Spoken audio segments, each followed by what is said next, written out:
What's up? UFC Fight Night Paris Moicano versus Benoit Saint Denis is this weekend, and well, it's tomorrow. And I would like to give my breakdown and thoughts of what I think is going to happen come tomorrow and during each of the fights. I'm going to start off with the early prelims, ending with the main event, and let's get started. So Balaji Aki versus Chris Duncan. I think Balaji's just the more athletic fighter. I think Chris Duncan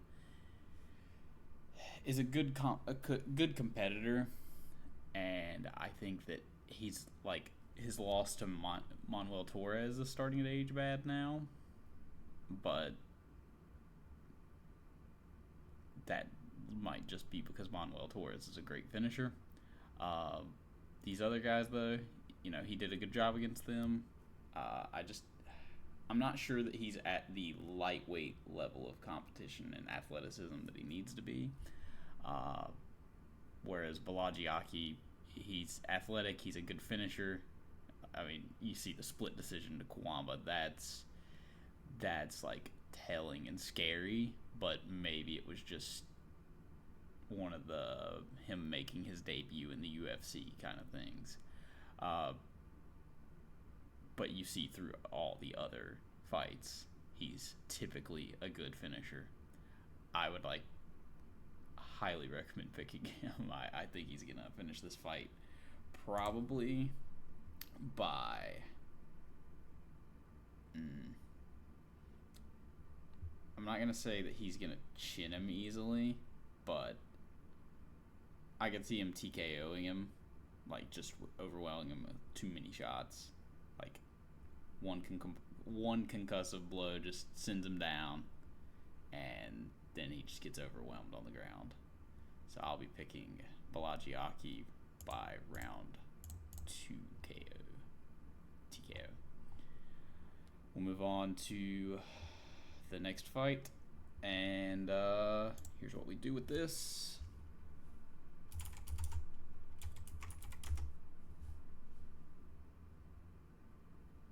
So flipped heads, so we'll pick her by decision.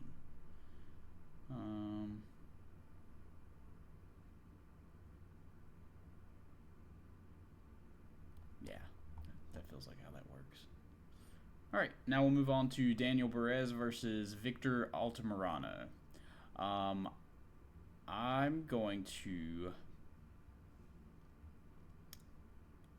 gonna bet that Victor Altamirano's experience being in the UFC and going through higher level competition is going to get him through this fight, although I'm apprehensive about that because this other guy does have better grappling and he has been controlled by Timothy Elliott. But Elliott I rate as a good fighter sometimes. His grappling is very good. It's just tough with flyweights and guys that the UFC needs. Him being from Spain, they need him. He lost his debut by submission. The rest of his fights, these guys are not. I mean, you look at the win-loss records of each of these guys, and these guys he's beating are not good. They're not good fighters. And sure, Altamirano is losing, but it's to actual good competition. Well, somewhat good competition. You look at the records of their losses, or his losses, and his wins. He's lost to the only guy he fought recently with any decent competition. So I'm going to trust Victor Altamirano to win this by his, his experience at higher level competition, but who knows, it's flyweight. He very well might just get controlled because he can't actually damage his opponent and finish him. So I'll pick Altamirano by decision. We'll move on to Aylin Perez versus Daria Zeleznikova.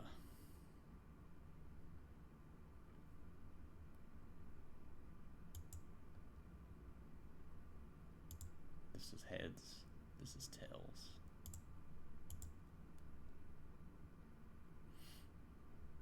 Okay. So we'll be picking Daria Zalesniakova. You know, the coin thinks that this is the way, so we'll have to reason with that and say Perez did have a bad looking weight cut. She was shaking while on the scale and getting off.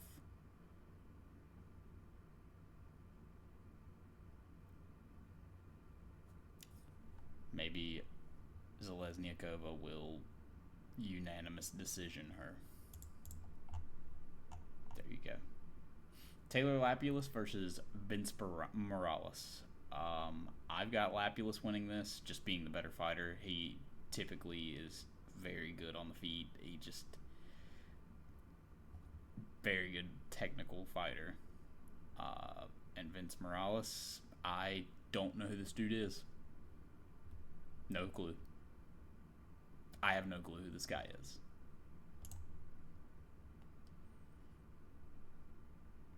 I would go out on a limb and say that Lapulus will probably get a finish because this guy's experience level. Well, he's fought some decent competition, like record-wise, and he has been pretty active.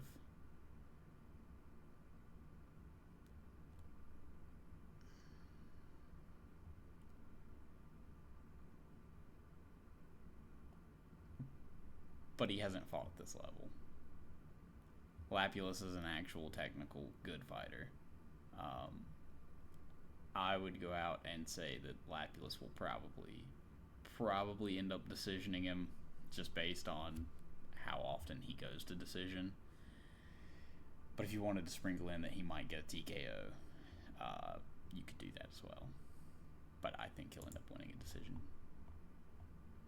Ludovic Klein versus Roosevelt Roberts. This should be a pretty easy fight for Ludovic Klein. He is the much better fighter. I would argue he will probably end up getting a submission or TKO here. Just feel like he's much better in the like just everywhere. There's not even like technical ways to feel like I can really break it down. It just feels like you got a guy who normally just wins based on his size when he wins. And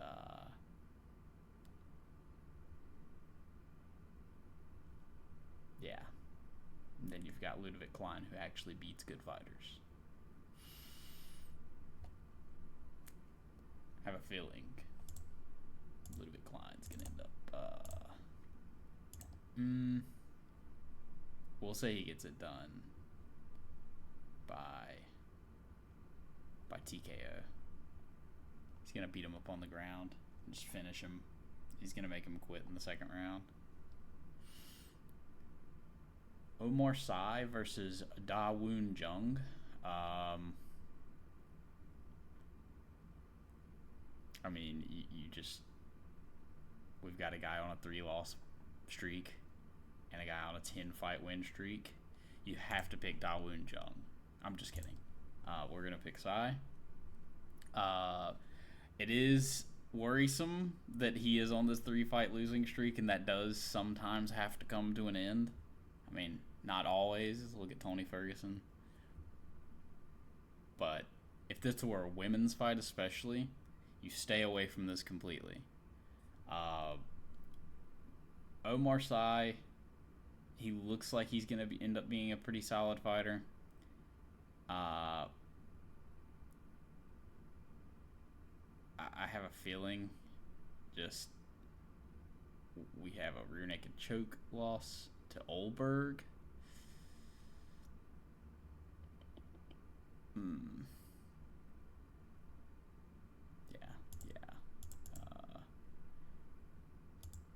We'll be saying that Sy's going to get him out of here pretty quickly. I think Sy's going to submit him fairly quickly, get him out in the first round.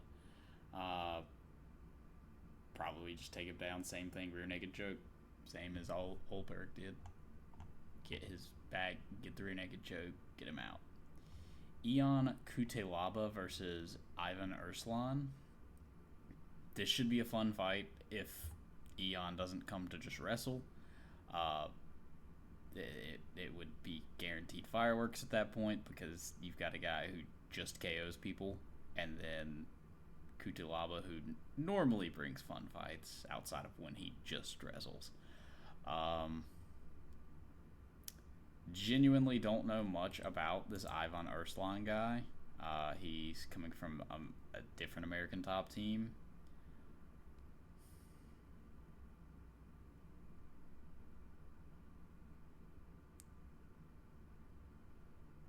I mean, it's a tough fight to pick on just vibes of not knowing a guy in particular. Ion Kutelaba is kind of chinny, and this dude having power does worry me. I'm gonna go with Ion having the more technical skill set coming in, being able to switch to grappling if he wants to, or if he needs to. He might not have the fight IQ to do that. Also, something sneaky. If this holds true that his reach is shorter than Ion Kutelaba's, Ion being shorter and having the longer reach of the two, that typically always plays to the advantage of the guy who is shorter and has the longer reach. I'm going to pick Kutelaba by decision. I'm going to assume that he's going to break out his grappling if this fight gets a little hairy. But that's hard to call because his fight IQ is dog shit. Faraz Zaim versus Matt Frivola. I'm going to go with...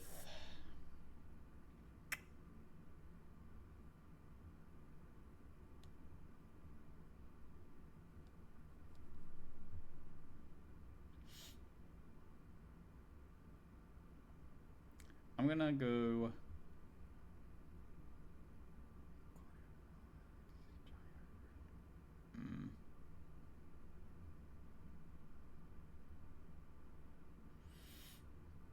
I'm going to go with Matt Frivola. I think Matt Frivola is a step up from competition from what Fares is normally used to. And his finishing potential's there. I think that he's going to end up TKOing Fares. I think that the camp that he comes from is too... Well, I mean, Fares does come from Killcliff, but the guys Frivola trains with, he's a good fighter, but shit.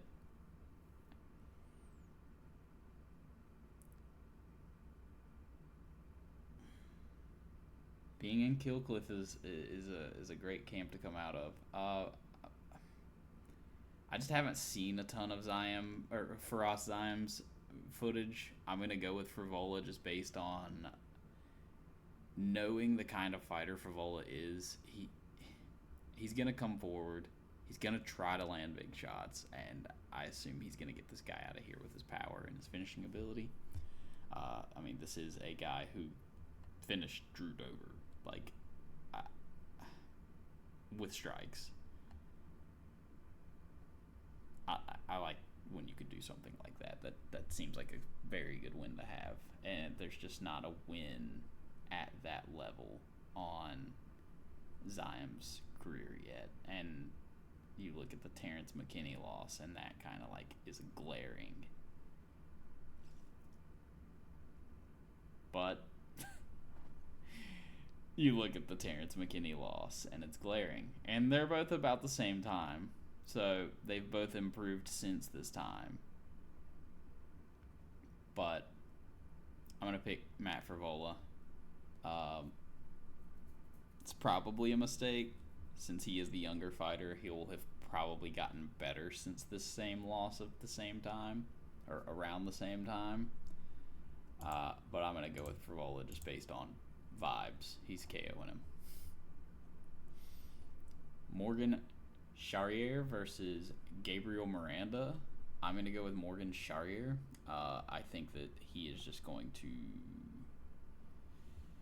absolutely beat the shit out of Gabriel Miranda. He had a great fight with Chepe Mariscal. It was a split decision. Pretty close fight. And Gabriel Miranda got finished by Benoit and submitted Shane Young. The rest of his competition's been outside of the UFC. You just have to go based off what you've seen. Morgan Charrier looks like the better fighter out of these two guys.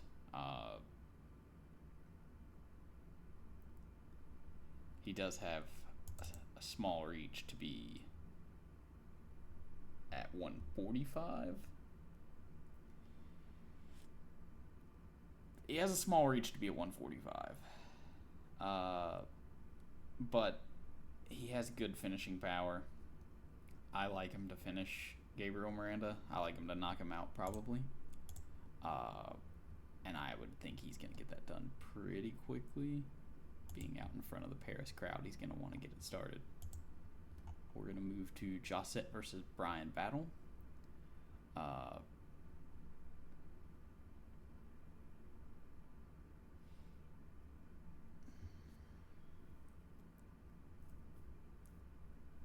Beating Kiefer Crosby means almost nothing. Song Kanan. That's a pretty good win to have. But Brian Battle is a pretty good fighter. He's looked good in his last couple fights. And before eye-poking Lusa, he was looking good against Lusa.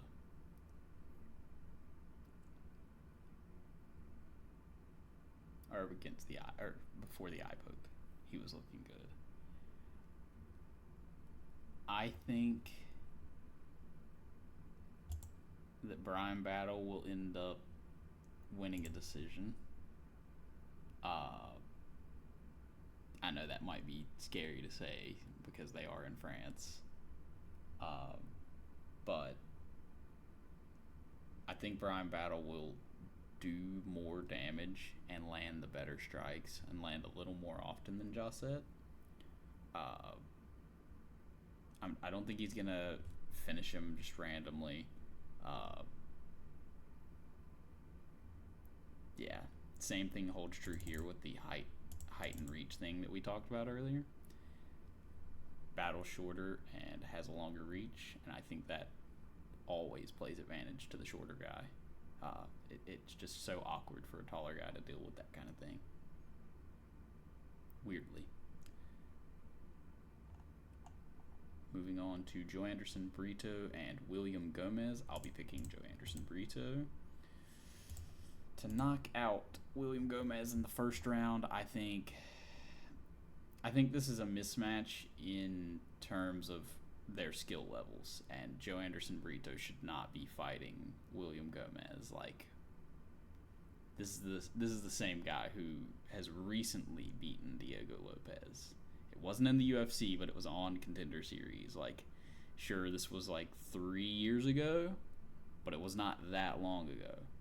This dude is really fucking good, and he's going to finish William Gomez. We'll move to Nasruddin Imavov versus Brendan Allen. It's a good thing I'm doing this video slightly late. Brendan Allen has went into some details about some stuff that happened after the regular weigh-ins, or the morning weigh-ins. He said that the French commission kept him after and like was doing blood work for hours while he was still not rehydrating and everything. I think that's going to play a big factor. That doesn't allow him to like get the same kind of rest as Nasruddin will be having. Nasruddin's already a very skilled fighter and very technically sound. Like, he's already one of these guys who doesn't need advantages. I was already slightly leaning towards Imavov before this happened, but it was like 45-55. I thought Brendan Allen might be able to pull it off and get him down and take his back and win off control, especially it being a 3-round fight, but which that still could happen. But I feel like with this playing into, this just factors too much for Imavov. I think that he'll be able to just stay on the edge, pick Brendan Allen apart, stop the takedowns, and Brendan Allen was struggling with Chris Curtis on the feet, which isn't that bad of a thing, but if you're struggling with Chris Curtis, Imavov's going to be a real problem. And we'll move to Renato Moicano and Benoit Saint Denis, the main event. And the same thing happened to Renato Moicano that happened to Brendan Allen, apparently. Apparently he, right after the weigh-ins, did not get to immediately start recovering and had to immediately start rehydrating, and had to also deal with the French Commission drawing blood, taking piss tests from him for what might have been hours. And this is what Brendan Allen had said. So Moicano hasn't said anything to my knowledge yet about it, but I don't know. But Brendan Allen mentioned that Moicano was going through this as well. I will be picking Benoit Saint Denis.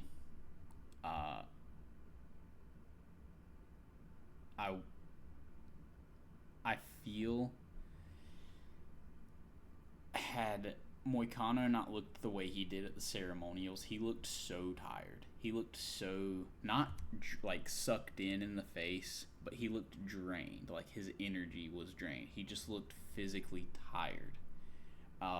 Also, Moicano recently just showed up to France instead of coming out like 2 weeks ahead of time to acclimate and everything to the schedule. I think that's another mistake that he shouldn't have done. He should have gone out a little early, and I think that's always kind of a problem for for most guys. I'm gonna pick Saint Denis to probably TKO him in the third round of the fight. I think Moicano is gonna be able to survive a good bit of it until it just is overwhelming.